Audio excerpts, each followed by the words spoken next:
રણુજાના રાય એટલું બોલો અને લીલુડે ઘોડલે ચડીને રામો ધડી નો આવે તો હિન્દુઓ શાલિગ્રામ નો કહેવાય। કહું કે રામદે અને વીરા કહું કે લાલ પણ જે નરને રામો પીર ભેટ્યા એ નર થઈ ગયા।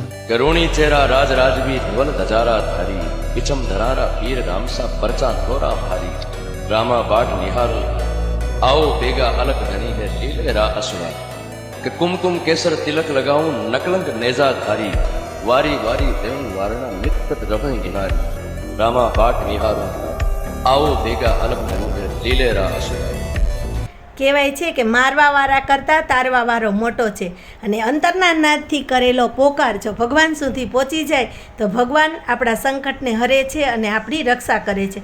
શું ખરેખર આ વાત સાચી હશે? ઘણીવાર આપણે કાળા માથાના માનવી આ ભગવાનની લીલાને સમજી ન શકીએ, પણ ઘણી વખત ભગવાન એવા પ્રમાણ આપતા હોય કે એવી ઘટનાઓ આપણા જીવનમાં ઘટતી હોય ને ત્યારે આપણે ગમે એમ કરીએ ને તોય પણ માનવા મજબૂર થઈ જઈએ કે હા, આ જે ઘટના કાંઈ બની છે એની પાછળ કંઈક એવો ભગવાનનો સંકેત છે કે ભગવાન આપને એના તરફ વાળે છે અને એ ભગવાન આપને આશ્વાસન આપે છે કે જીવનમાં ગમે એવી પરિસ્થિતિ આવે ને ત્યારે આપણે મૂંઝાવવું ન જોઈએ, કેમ કે આપણું રક્ષણ કરતા આપણો બાપ ભગવાન આપણી સાથે જ છે।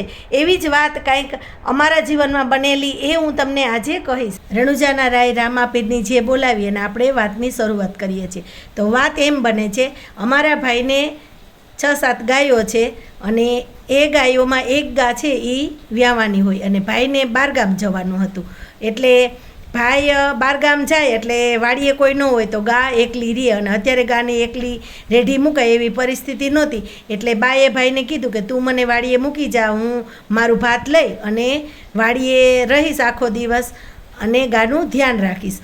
એટલે બા વાડી આવે છે અને વાડીની અંદર ઘઉં વવાઈ ગયા હતા અને બાકી જે બધું કાંધું પીછું પડ્યું હતું એ બધું વાડીની અંદર વડલા હેઠે ઢગલો કરી દીધો હતો। એટલે બા ત્યાં ગાયની પાસે બેસી અને ધૂળ વીણે છે અને ભગવાનના ભજન મોબાઈલમાં સાંભળે છે।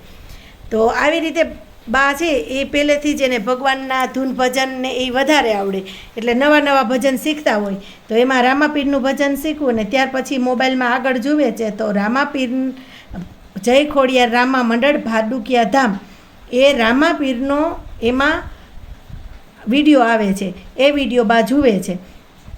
એ વિડીયાની અંદર ભગવાન રામાપીર સમાધિ લે છે એ આખો પ્રસંગ આવે છે। 3-4 કલાકના આ એપિસોડની અંદર બા એટલા ભાવવિભોર થઈ જાય છે કે અંતરના નાદથી એ ભગવાનને પોકાર કરે છે અને ભગવાન જો આ દુનિયા છોડીને જતા હોય એવો પ્રસંગ જ્યારે આપણી નજર સામે આવે ત્યારે કોઈ પણ માણસના આંખમાં આંસુ આવી જ જતા હોય। તો બાના મનમાં સતત ગાયોની રક્ષા હતી અને ભગવાન જે જાતા હતા એનું એને દુઃખ હતું, એટલે એ કદાચ એની ભક્તિ જે હતી એનો નાદ ભગવાને કંઈક સાંભળ્યો હોય એવું આમાં લાગે છે। 2-3 દિવસ પસાર થાય છે ત્યારે એક રાતે ભાઈની વાડીએ ખૂબ ભયંકર ખૂબ મોટો એક સાપ આવે છે અને એ સાપ છે એ જ્યાં જગ્યાએ ગાયોને બાંધેલી છે એ જગ્યાએ આવવા માટે કોશિશ કરે છે, પણ ભાઈએ જે ગાયોની રક્ષા માટે જાળી લગાવેલી હતી એ જાળીની અંદર એ પ્રવેશી નથી શકતો અને એ જાળીમાં ફસાઈ જાય છે અને એ ત્યાં જ અદબેભાન અવસ્થામાં થઈ જાય છે। અને ત્યાર પછી ભાઈની સવારે આવે છે ત્યારે એ જોવે છે કે એવો મૂર્છિત જેવી અવસ્થામાં પડેલો સાપ ગાયોની જે અંદર જતો હતો પણ જઈ ન શક્યો, એટલે ભગવાને કંઈક આ અમારે આ ગાયોની રક્ષા કરી એવું એને સમજાણું અને ભાઈની ઘરે જઈ અને વાત કરે છે બાને કે આવી રીતે આજ તો બા આપણા ગાયોને ભગવાને બચાવી લીધું, નહીતર આજ આપણી ગાયોને હરપ નુકસાની પહોંચાડત। ને પછી આ અજગર વિજય ની આવ્યો હતો એ અજગર તો આ ગયો તો ભાઈ અમારા પછી તો પરિવારની અંદર પણ થોડા દિવસ એ જ વાત થતી કે સાક્ષાત ભગવાન આપણી ગાયોને આવી અને બચાવી ગયા અને બાને તો ત્યાર પછી ભગવાનની એવી ભક્તિ લઈ ગઈ કે બાની પાસે આપણે બેહવા જઈએ કે બા ક્યાંય જાય તો બા બધાયને એમ જ કે મોબાઈલની અંદર તમે જય ખોડિયાર રામા મંડળ ભાડુકિયા ધામ એમ બોલશો એટલે રામાપીરની સમાધિના વિડીયા આવશે. એ વિડીયા તમે જોજો અને એની અંદર સાક્ષાત રામાપીર છે, એમાં તમને રામાપીરના દર્શન જ થાય. આવી રીતે બધાયને બા કહે. અને બાને ત્યાર પછી એટલું બધું એમ કે એ દી ને રાત એમ તમે રાતે મોડે જુઓ ને તો એ બા મોબાઈલની અંદર રામા મંડળ જોતા હોય. સવારે વહેલા ઉઠે તો એ રામા મંડળ જ જોતા હોય. જમવા બેહે તો એ સામો ફોન રાખે અને રામા મંડળના વિડીયા રાખતા હોય. તો અમને એવું થતું કે બા કેમ આટલું બધું કીધું કે હશે બાને રામા મંડળ આ અત્યારે મોબાઈલમાં એને જોયું એટલે એને ગમે છે એટલે બા જુએ છે એવું જ અમે વિચારતા હતા. પણ બાની સાથે જે ઘટના બની હતી એની બાએ અમને કોઈને વાત નહોતી કરી, પણ એ વાત એવી બની હતી કે બા જ્યારે વાડીએથી ઘરે આવ્યા અને 2-3 દિવસ થયા ત્યાર પછી બાને રાતે એક દિવસ સપનું આવે છે અને સપનાની અંદર બાને એ વડલો અને રામાપીર દેખાય છે. તો રામાપીર દેખાય અને ત્યાર પછી હરપ દેખાય, વડલો દેખાય, રામાપીર દેખાય, હરપ દેખાય. આવી રીતનું બાને સપનું આવે છે એટલે બા ઝબકીને જાગી જાય છે અને એ ઉઠે છે. સવાર થઈ ગયું હોય એટલે સીધી એ સ્વામિનારાયણના ભગત છે એટલે એ ભગવાન સ્વામિનારાયણની પૂજા કરે. એટલે બને તો એમ કે 3:30 પછી તો બા કાયમને માટે ઉઠી જ ગયા હોય એટલે એ ઉઠીને એની સેવાની પૂજા કરે છે. પણ જ્યારે પૂજા કરે છે ત્યારે બા એને એમ થાય છે કે બા એમ અમને કહેતા હતા કે મેં ભગવાનને કીધું કે ભગવાન મારી ભક્તિમાં કાંઈ ખોટ રહી ગઈ કે શું થયું કે મેં ભગવાન રામાપીર હરપ કેમ બની ગયા એ કંઈ સમજાણું ને. એટલે ટૂંકમાં કહેવાનો ભાવાર્થ મારો છે કે બાને જે સપનું આવ્યું ને એ બા સમજી નહોતી હઈ ગયા. કેમ કે એક ભગવાનને આપણે જોઈએ અને ત્યાર પછી આવી ઘટના ઘટે એટલે એ આપણે સમજવું બહુ અઘરું હોય. એટલે બા એમનો અફસોસ જ કરે છે કે ભગવાનને મને સપનામાં દેખાણું પણ હરપય દેખાણો, વડલોય દેખાણો અને રામાપીર પણ દેખાણા. આવી અસમંજસમાં હતા ત્યારે તે દિવસે જ બપોરે ભાઈ અને ભાઈનો દીકરો આવી અને વાત કરે છે કે આપણી ગાને ભગવાને રક્ષા કરી. ત્યાર પછી બાને એ આખું સમજાઈ ગયું પણ એની અમને કોઈને આ વાત કરી નહોતી. એ હું તમને અત્યારે વચ્ચે જ કહી દઉં છું. ત્યાર પછી થોડોક સમય પસાર થાય છે ત્યારે રાજકોટની અંદર જિજ્ઞેશ દાદાની શ્રીમદ ભાગવત કથા બેહે છે. તો મારા નાના બેન છે એ રાજકોટમાં જ છે એટલે એ એના સાસુને અને મારા બાને બેને કથા સાંભળવા તેડાવે છે અને કહે છે કે તમે અહીંયા કથા સાંભળવા આવશો ને તો અમે તમને ભાડુકિયા ધામ રામાપીરના દર્શન કરવા લઈ જાઉં. એટલે બા છે એ રાજકોટ આવે છે.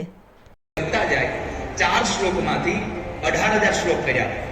12 સ્કંદ, 335 અધ્યાય અને 18,000 શ્લોક, 5,76,000 અક્ષર વાળો ભાગવત જેવો ગ્રંથ લખાયો ભગવાન વ્યાસજીના હાથે. 7 દિવસની સપ્તાહ પૂરી થઈ જાય છે ને બા મારી ઘરે આવે છે અને આવીને સીધા એમ જ કહે છે કે મારે ભાડુકિયા ધામ જવું હતું પણ જવાનું નહીં. તો બેન મને ક્યાંક રામા મંડળ રમતું હોય તો મને રામાપીરના દર્શન કરાવો. તમારા રાજકોટમાં તો રામા મંડળ રમતું હોય એવું મેં ઘણીવાર બાને કીધેલું. એટલે ત્યારે બા જ્યારે અમારી ઘરે હતા ત્યારે જ અચાનક જ અમારા ઘરની બાજુમાં ઢોલરાનું રામા મંડળ રમવા આવે છે ને બાને અમે રામા મંડળ જોવા લઈ જઈએ છીએ. બા સવાર સુધી રામા મંડળ જોવે છે ને એટલા ખુશ થઈ જાય છે અને તોય એને મનમાં એવો ભાવ રહી જાય છે કે મેં રામા મંડળ જોયું પણ મારે ભાડુકિયા ધામ ભાડુકિયાના પીરના દર્શન કરવા હતા એ મારે દર્શન થયા નહીં. એટલે ત્યાર પછી બા તો ગામડે અમે બાને મૂકી આવીએ. થોડા દિવસો પસાર થાય છે ને ભગવાન રણુજાના રાય રામાપીર એવી લીલા કરે છે કે ભાડુકિયા ધામથી રામા મંડળ સતા પર રમવા જાય છે.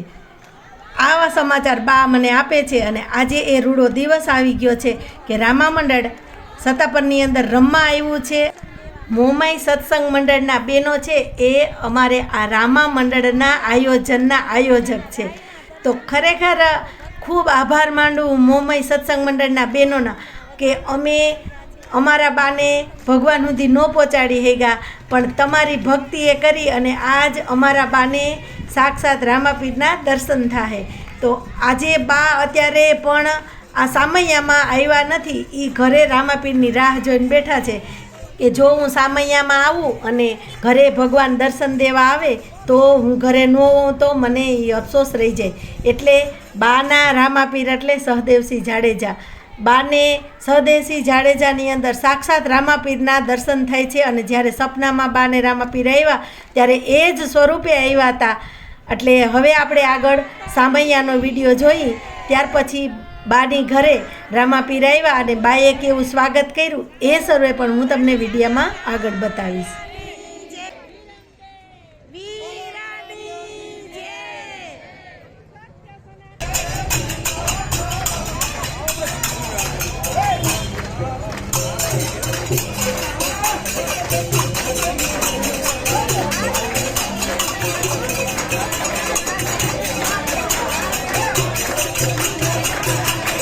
જે ભક્તને દર્શન દેવા માટે ભગવાન જ્યારે આવ્યા હોય ત્યારે એ જે વાતાવરણ અને એનો આનંદ હોય ને એ દિવ્ય હોય, તો એ તમે પણ નિહાળો.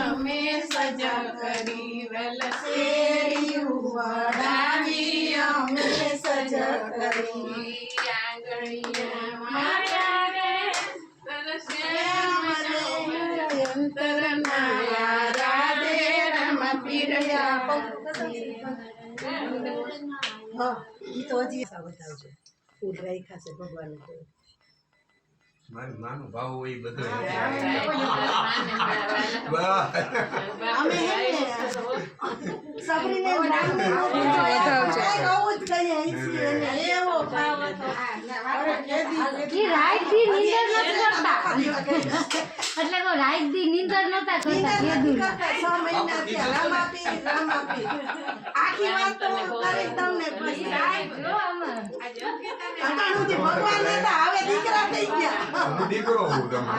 દીકરા જેવડો માં મારું રામ છે.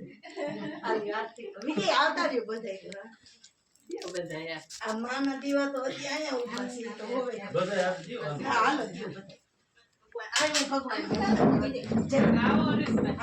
ભગવાન પાસે દીવો ચાલુ કર.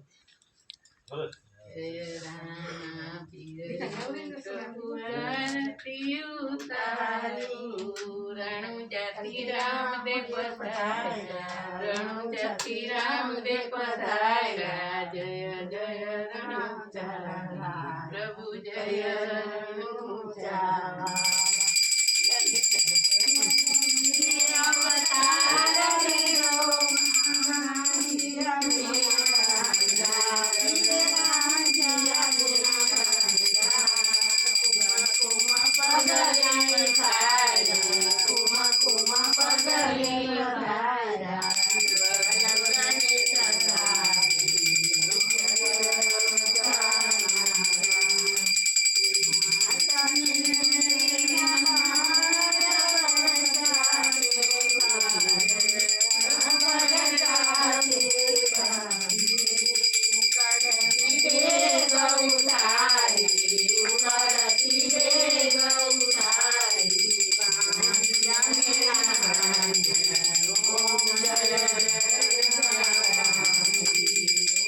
ભક્તો, અમારા બાને રામાપીરે સ્વપ્નમાં દર્શન દીધા હતા.